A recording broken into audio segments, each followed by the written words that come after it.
Hi, I'm Lexi. Let's learn 10 digital English words that will help you understand social media better. Number 1.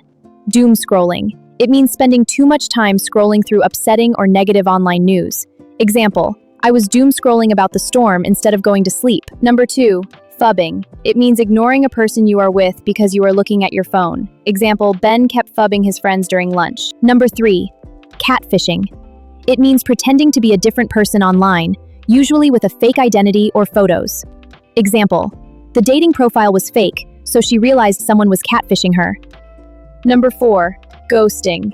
It means suddenly ending all communication with someone without explaining why. Example, after 2 dates, he ghosted her and never replied again. Number 5. Orbiting. It means ending direct contact with someone but still interacting with their social media posts or stories.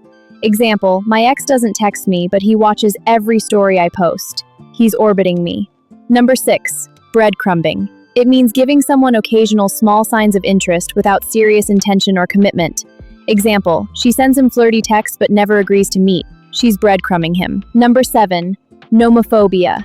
It means anxiety or fear about being without your phone signal, or internet connection.